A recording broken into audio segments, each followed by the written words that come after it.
The French train system is incredible, it's fast, affordable, it goes almost everywhere in the country, but there are a few things that will absolutely trip you up if no one tells you about it first. We want to keep you from ending up on the wrong train or in the wrong seat. And we have one tip that will save you €1 whole at the end of the video. Don't spend it all in one place. Hey, this is Jason. Hi, I'm Raina. We're Baguette Bound, an American family of 3, and we talk about moving, adjusting, and enjoying our life in France. We've helped hundreds of Americans do exactly that same thing. So if you're thinking of moving to France, you can get our free Moving to France resource guide at the link down in the description. All right, so where to start with this whole train thing?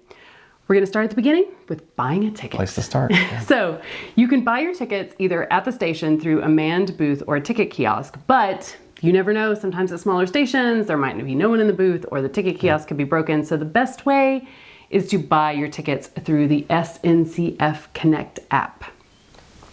The SNCF is the national company that operates the train networks in France. And SNCF Connect website and the phone app, they're actually pretty intuitive, I would say. So, yeah. Yeah. Basically, you're just going to enter the destination and the departure location, hit see prices, and then it will do its thing showing you different options for your journey. Voila. The tickets are available right in the app. After you buy them, you can download them or take a screenshot, text, email them to yourself if you want to do that as well. When you'll show this ticket to prove that you bought it in the process is going to vary a lot depending on the station, but you do want to have it with you. Sometimes you might have to scan it before you get on the train. Like usually as you're entering the train platform, there can be, little gates that you have to put that QR code on for them to open. Or other times there'll be nothing. You'll just get on the train and sit down, and eventually during the trip, a train conductor, I don't know what you call them in French, will come by with a little machine. He'll say something to you. If you don't speak French, just assume he's asking for your ticket. Pull out your phone and he'll scan it. So one thing to be aware of, if one of you has the tickets and you're sitting apart on the train, this can be a problem if they first encounter the person who doesn't have the tickets. So just be aware of that when you're getting set up. This happened to me once, and it was when Jason had gotten up to go to the bathroom, and I'm all in French, like, I swear, I have a ticket. He's just in the bathroom. Sure. He was nice. He came back later. There are really great discount cards that are available on the SNCF website or through the phone app, and these can make a big difference in your total cost. The website and the phone app do a really good job of helping you filter through and figure out which discount card might be right for you. And often, unlike a lot of places, but these discount cards can be a really great deal, and they actually pay for themselves after just a few trips. So be sure if you're thinking of taking more than one train trip to check out the discount cards. Yeah, it can be like up to 50%. You just have to, they're very specific, so you want to pick the right one. Yeah. All right, when you get to the station, you are going to arrive and see monitors up just like at the airport with train times and track information on them. The green ones are usually arrival trains. The blue one is for departures. So if you're leaving, those are the screens you're looking for, the blue ones. When you are looking for your train on those screens, the destination you are going to see on the monitor will be the end destination for the train, not any of the stops in the middle. So, like for example, if you are going to Marmande from Bordeaux, but your train's end destination, it's going to keep going past Marmande to Agen, what you are going to see on the monitor is that there's a train going to Agen. Most screens are not going to show you the Marmande stop along the way in the middle, although we have seen a few with ticker tapes that run below it. So how do you know which one is the right train if you don't know where every train in France is going to end up? You can check the destination, the end destination for your train on your ticket in the app. If you click journey details, you'll be able to see like all the stops and the end destination for your train. So you can quickly look for this on the monitors when you show up. For example, here you can see while you're getting off at Marmande, the train is actually continuing to Agen, and that's what your train screen will show when you're looking for your track. Inside the app or on your ticket, you can also find the train number and the departure times, and you can match these up with the train numbers and departure times that are shown on the screens at the station that you're at. The track for your train will usually show up on one of these monitors within 30 minutes of your departure. And just like at the airport, if you get there too early, you will have no idea what track until you get closer to your actual departure time. So how early should you get to the station before your departure? If this is like a little regional train station, it's not very big, there's not much room to get lost, and there's not that many trains, you can literally just show up 5 to 10 minutes before departure because you're basically going to walk onto the platform, grab your train. Yeah. If it's a bigger station and you want to find some food to take on board, or the station's big and unfamiliar, like in Montparnasse in Paris, then you want to give yourself a little bit more time. But it's still going to be much faster than the airport experience usually. There's no reason to get there like hours and hours ahead. No way. If you are getting on or getting off at the beginning or the final destination of this train line, you're going to have plenty of time to get on or off the train. Don't worry about it. The train's going to be sitting there. But if you are getting on or off at one of those midway points, you've got to make sure you're ready to go and you're paying attention either at the station or on the train. Usually the trains are only going to stop for 2 to 3 minutes to let the passengers off, pick up new people, and then boom, the train's gone. Mm-hmm. So you have to pay attention if you're not at one of those endpoints, because the train exchanges can be really fast. Yeah. So we're coming back to the station now. You're staring at the monitors and you don't see your track yet. So you're waiting, okay? When a new train track is announced and about to pop up on the monitor, you will hear a chime. And the track number will pop up on the screens around the station. This is usually kind of one of those like Pavlov's dog moments at the train station, that the chime sounds, everyone knows what it means, everyone turns their head to look at the monitors and figure out, where am I going? And then the sprint is on as everyone tries to make their way to the train track ahead of everyone else and all of their giant suitcases they might be bringing. Yeah, so why are people in such a hurry when they see this track come up? 2 reasons. One, if you're on one of the smaller regional trains, which you'll know this, often your ticket will say any seat, meaning it's like getting on a bus. You are just gonna get on and find yourself a seat. You can sit anywhere you like. Yep. But that also means if it's like busy commuter time or like a holiday weekend, if you want a seat, you better get on, in the beginning. Sure, there can be standing room only on some of these, and if you're traveling together with people, you want to be there early to find 2 or 3 seats together. Yeah, so there's that. And then no matter what train you're on, whether it's big or small, your luggage is not going to have an assigned space, even if you paid for extra luggage. It's really misleading. You pay for luggage, you think you've got a space, but you don't. It is, yeah. So each train cart is going to have luggage space on it. But if you have a big bag, you really want to try and be on the train early, so that you can make sure you can get one of those spaces on the luggage racks before they start to fill up. Yeah. Once you get to your track, you figure out which track you're at, you find the track. Sometimes these high-speed trains can be very, very, very long. Yeah. And in addition to the seat assignment that you can see in your ticket, you're also going to have a train coach assignment. And remember, your ticket is going to show you both the coach that you are in, the train car you're in, and the seat within that train car. So, first thing you've got to find is which train coach you're in and where is that on the tracks. Which train coach? Yes, that's what I said. Which train coach you're in first. So to do this, you can look up at the screen. There's often screens at a lot of the track. The screen is called Composition de Train. It just shows, the picture shows the layout of the train. It shows all the track numbers. It has all the coach numbers lined up. Here in this example that we're looking at, you can see the letters R, S, T, U, V, W, and X. There's going to be big overhead signs somewhere at each track that are running down the trackway, right? So they go in sequential order. So if you see R ahead of you, S is going to be after that, and T is going to be after that. So in this example, if we're looking to find out where is coach 11, where is this going to be on the track, we know, because the W is right there, we know that coach 11 is going to be around sign W. So just look up, go wait there, look for the letter signs overhead, walk until you find W, and once you found W, car 11 is going to be there somewhere. You're going to be right there where you need to be. The train pulls up, yeah.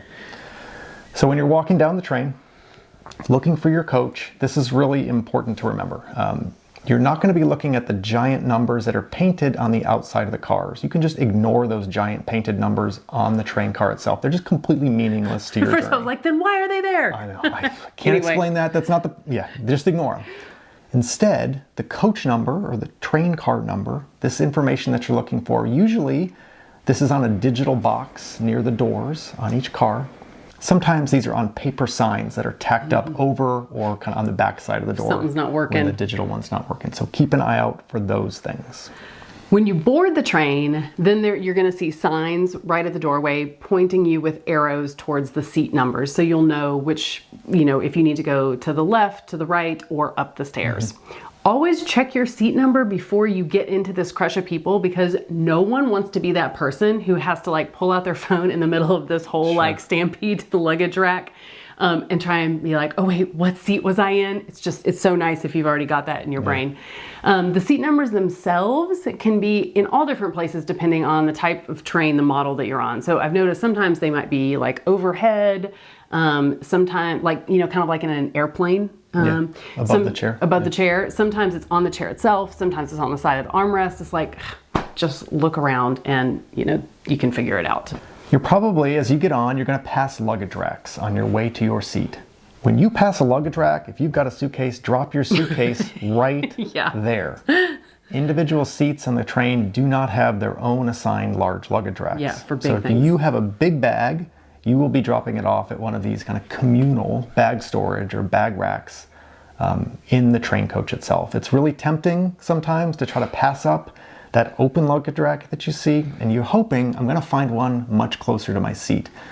You're really playing with fire depending on how many bags you have and how full the train is already. Yeah. We often see people walk down and they're in the middle of the coach train, they have 2 giant bags, and they realize there is nowhere to put these. I should have put it off 20 or 30 feet behind me. So they try to back up. They ask the 10 other people that are now piled up behind them to back up. There's a lot of, excuse-moi, pardon-moi. Oh, goodness, no. Just drop your bag in the first open place you see. You can come back and get it on your way out. And remember, if you do have like a smaller bag, a backpack, or like a little carry-on, the right thing to do is put it under your seat so that the people with large suitcases who genuinely cannot fit them anywhere else can use the luggage racks. Yes, small suitcases, bags, backpacks, those shopping bags, they don't belong in the shared luggage racks. These smaller items should all be with you at your seat. It can be really frustrating when you go to drop off your giant suitcase that you've lugged up the stairs to see someone has filled up the luggage rack with a few shopping bags and their tiny little travel backpacks. Don't be that person on the train, please. Yeah. Thank you. And this is kind of a great place to start to talk about the difference between first class versus second class train seats. Because I was really curious about this beginning, because my only frame of reference was like airplane classes.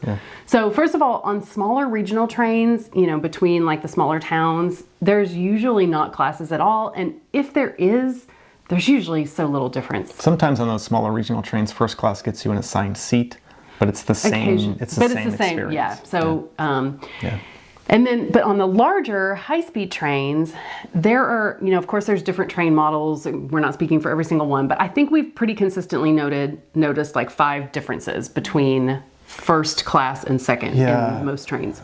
Obviously, first class seats are a little bigger. There's a little more room. There's a little more foot space. It's not a ton more, but it is a bit more room for your ride. Something. Yeah. You get a footrest. I like the footrest. I like the footrest too.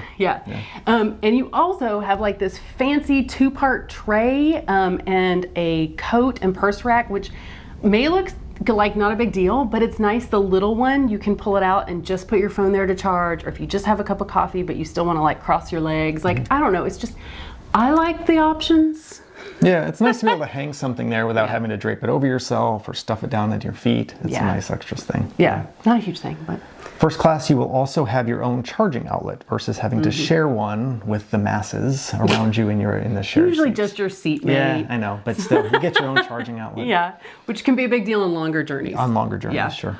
Lastly, there is just more luggage rack space in first class, so it might be easier for you to find space for your big bags if you're bringing large suitcases with you in first class. Yeah, I think the luggage racks are often the same size, but the number of them to the ratio of people is smaller, So the question is, are first class train tickets worth the upgrade in France? It depends. I mean, this is only a small upgrade, okay? It's not huge. It's not like the difference between flying first class and economy in an airplane. Yeah, not at all. So the train company does use dynamic pricing. So, sometimes the first class upgrade is just a few euros more. And other times it can cost the same as like a whole second ticket. So what we usually do, because it is a little nicer, right? So if the price difference is small, especially if the journey is longer, and it often is, or if we've got extra luggage, that's when we will spring for first class. Because like I said, it's a little nicer. It is, But if you're working with a limited travel budget, I would definitely just take second class and save that money to shop at the local market instead, because the difference is not big. Second class is nice. It's not like flying economy on a long flight. One other advantage for first class is that it's often closer to the bar cart. Oh, yeah. Bar cart, yay! No, so I have to say, when we first moved to France and I was like dreaming of us taking all these train trips, I was super excited about the bar cart. I just thought, like, this sounds so romantic and European. I was envisioning something like the scene from my favorite movie, Before Sunrise, where Jesse and Celine go to the bar cart together to get dinner, and they sit at a table with a little lamp while they gaze into each other's eyes and talk for hours. No. It sounds wonderful. It's more like, I mean, think more like a tidy cafeteria versus like old world Vienna elegant. Yeah. It's just At least so far, what we've seen on the French trains, the bar cart is very functional. It has a counter to order at, a few places to stand, you can stretch your legs, a good place to grab a coffee. You know, there's a few tables to have a meal, so it's nothing fancy, but you know, it's definitely a fine place to grab a bite or, you know, grab a coffee for a long ride. Yeah. But not every train will have a bar cart. And whether there is a bar cart or not, it's perfectly acceptable to bring your own food onto the train. On one of our first long trips, I was shocked to look around and see families around us pulling full entire meals out of their bags. And it's just totally normal to put together a small meal at your seat on these long distance trains. Yeah, it's like sometimes when you book the trains, there'll be the trains with like tables and 4 seats. And true to French form, we saw families like with containers Plates, of food, cups, making plates. Yeah, we were super impressed. I was impressed. Yeah. Okay, and while we're talking about etiquette on the trains, my fellow Americans, gather round. We need to have a chat. The train is a quiet place. As painful as this may be, think of it as if you are in a library. And you may think you are being quiet, but whatever volume you're at, be quieter. It is crazy how often you can hear the Americans on the train. They might be in your coach way behind you. They might be in the next coach. And every time the doors open, you can hear their conversation, every word of it. Oh, yeah. I mean, still, after almost 4 years, Jason still has to give me the noise level signal. He doesn't always make that face. No. Sometimes he does. But, I mean, we get excited, right? We're in France. We can't believe we're here. We love it. We're on a train. That's true, but we can still be excited quietly. Yeah. So if you do need to make a call, if you need to have a loud conversation on the train, if you need to be excited. If you need to be excited, just get up, step out into the chamber between the cars and go for it. Yeah.